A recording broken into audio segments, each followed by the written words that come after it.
Professor Stephen Marandi जी। Professor Stephen Marandi जी। अध्यक्ष महोदय, मैं सप्लीमेंट्री पूछना चाहता हूं। जब सड़क हस्तांतरण प्रक्रिया निर्माण के लिए सबसे प्राथमिक एवं आवश्यक शर्त है, तो विभाग इसे कब तक हस्तांतरण की प्रक्रिया पूर्ण करेगा? माननीय मंत्री जी। माननीय अध्यक्ष महोदय, माननीय वरिष्ठ सदस्य का प्रश्न आया है। दो पथ हैं मान्यवर, जो विभाग ने भी इस बात को स्वीकार किया है कि ये बंगाल को जोड़ने वाले रास्ते हैं, स्ट्रेटेजिक पॉइंट ऑफ व्यू से भी महत्वपूर्ण हैं।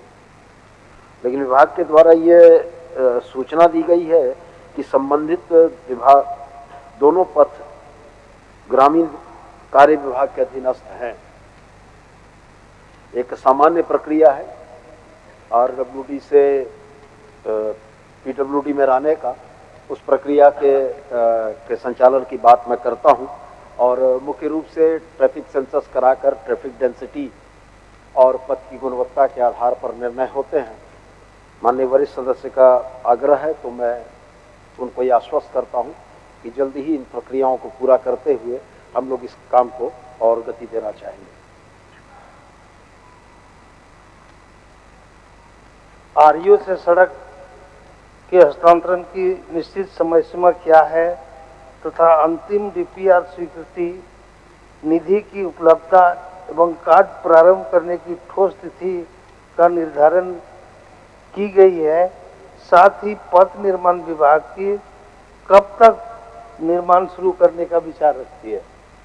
एक समय सीमा।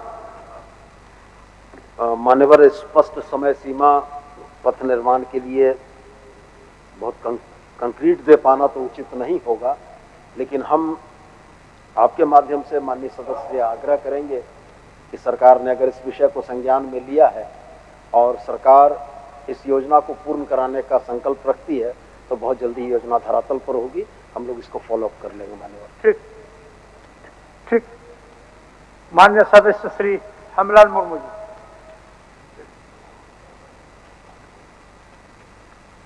माननीय सदस्य हेमलाल मुर्मू जी। अध्यक्ष महोदय, उत्तर मिला है। माननीय मंत्री ने स्वीकार किया है कि राज्य में 42.18% काम अभी पेंडिंग है।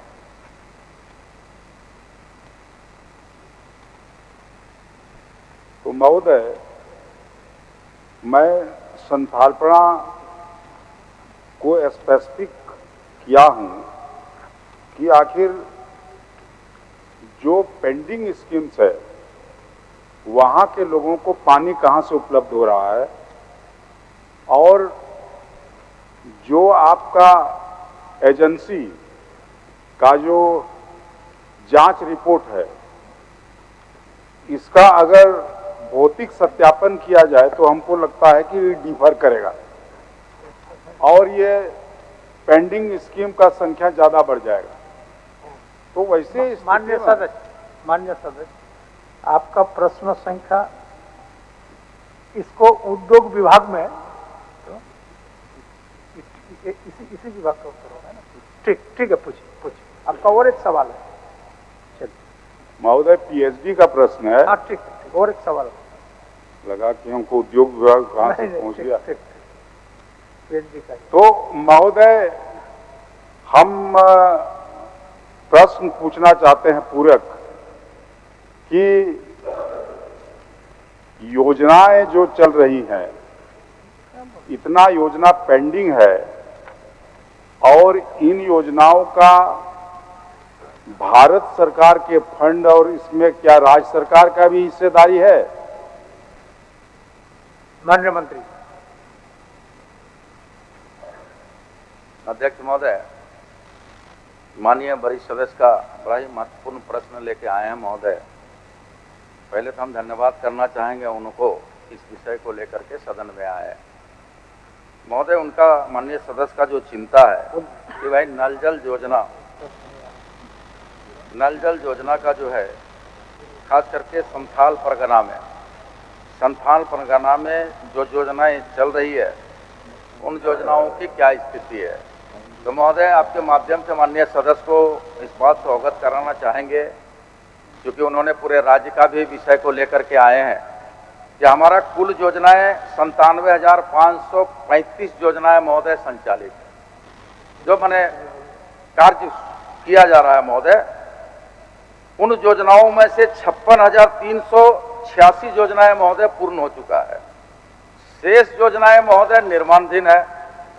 अब जो माननीय सदस्य महोदय का कि जो उनका इच्छा है कि भाई नल जल योजना को किस रूप से चलाया जा रहा है, तो महोदय केंद्रांश का 50% राशि है और राज्यांश की 50% राशि है, कुल 100% राशि है महोदय। अब वस्तु स्थिति जो योजनाएं चालू नहीं हो पा रही है उसका वस्तु स्थिति यह है महोदय कि जहां हमको झारखंड को लगभग केंद्रांश के रूप में 24,665 करोड़ रुपया स्वीकृत है महोदय, लेकिन आज तक केवल राज्य सरकार को केवल 6874 करोड़ राशि और केंद्र सरकार ने केवल 5987 करोड़ रुपया राशि हमको निर्गत किया महोदय। केवल राज्य सरकार 6874 और केंद्रांश के रूप में हमको आया है 5987 करोड़ रुपया महोदय।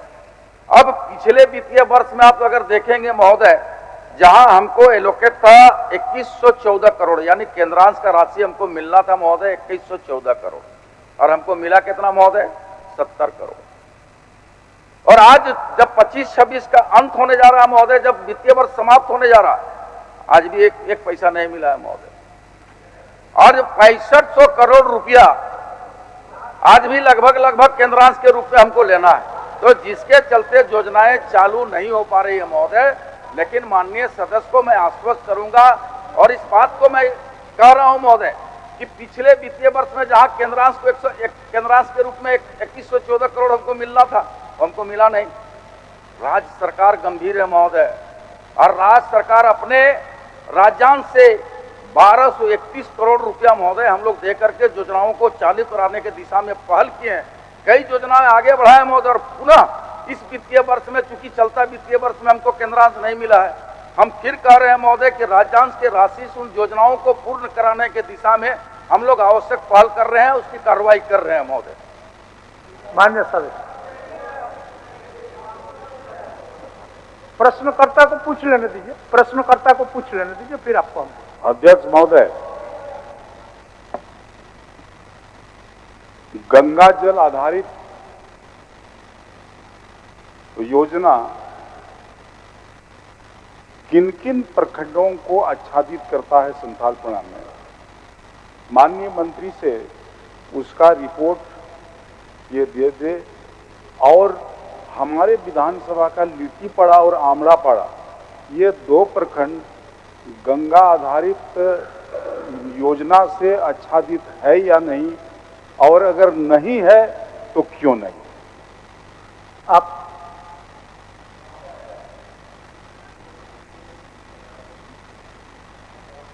उत्तर दे रहे थे। मैं सिर्फ इतना जानना चाहता हूं महोदय, ये बताते कि चतरा जिला में कितना चालू है। एक नहीं 100 में 100 महोदय फेल्योर है, और हम समझते हैं कि राज्य के पूरे माननीय सदस्य बैठे हैं, सभी सदस्यों की हाल यही है। इसमें व्यापक पैमाने पर लूट हुआ है, जो संवेदक है, जो ठेकेदार है, मिली भगत से ये लूट हुआ है। हमको लगता है जांच के विषय है। आप बोलिए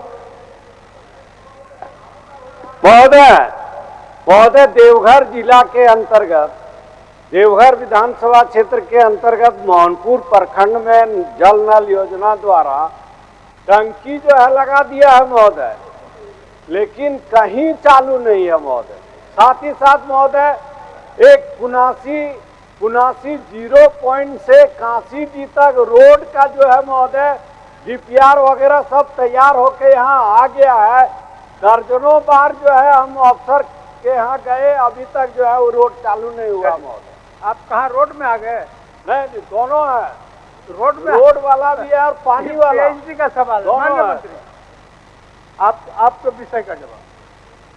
माननीय अध्यक्ष महोदय, पहले तो प्रश्नकर्ता माननीय वरिष्ठ सदस्य का हम उनका उत्तर स्पष्ट कराना है। उन्होंने कहा कि महोदय संथाल परगना में गंगा आधारित परियोजना किन किन प्रखंडों में उसका डीपीआर तैयार हुआ है, कौन कौन प्रखंड को आच्छादित किया गया, उनकी हम सूची उपलब्ध करा देंगे महोदय। उनकी सूची उपलब्ध करा देंगे कि कहाँ से कहाँ उसका 0 पॉइंट से लेकर के किन किन प्रखंडों में उसका कार्य योजना तैयार हुआ, उनकी हम सूची उपलब्ध करा देंगे। दूसरी बात जो महोदय उधर से माननीय कुछ सदस्य लोग के जो चिंता है, जो नवीन जी कान में कह रहे थे योजना पूरा भी नहीं हो रहा, भाई आप देंगे नहीं पैसा तो योजना पूरा कहाँ से होगा। और दूसरा जो उन्होंने उनका एक माननीय सदस्य कह रहे थे कि चतरा में सुन तो लीजिए, पहले सुन लीजिए, थोड़ा धीरे करके सुनिए तो सही, सुनिए आराम से, सुनवाते हैं ना। चतरा में मिली भगत से लूट हुआ है, योजनाएं चालू नहीं हो रही है। एक माननीय सदस्य कह रहे हैं पानी का टंकी खड़ा है। महोदय मैं तो स्वीकार कर रहा हूं कि योजनाएं पैसा के अभाव में चालू नहीं हो पाया महोदय, और हम तो बार बार कह रहे हैं कि जब राज्य सरकार केंद्रांश के रूप में केंद्र का पैसा हमको नहीं मिला तो राज्य सरकार पिछले वित्तीय वर्ष में 1231 करोड़ रुपया लागत किया है महोदय, लगाया है, और इस वित्तीय वर्ष में भी हम लोग उस योजनाओं में पैसा देंगे महोदय राज्यांश के रूप में। केंद्र का पैसा नहीं मिला है जिसके चलते योजनाएं लंबित है, और जब केंद्र का पैसा मिलेगा महोदय तो निश्चित तौर पर योजनाओं को पूरा करेंगे, लेकिन राज्यांश के रूप में भी हम लोग पैसों को देकर के योजनाओं को पूरा करने की दिशा में कदम बढ़ाए हैं महोदय। दूसरा जो उनका पूरक विषय था कि नहीं गड़बड़ी हुई है, हम तो माननीय सदस्य को कहेंगे क्योंकि गड़बड़ी हुई है आप लिखित दीजिए, जांच होगा, कार्रवाई करेंगे, दोषी पदाधिकारियों पर निश्चित तौर पर जवाबदेही तय करेंगे महोदय। हम तो मैं बार बार कह रहा हूँ महोदय। ठीक।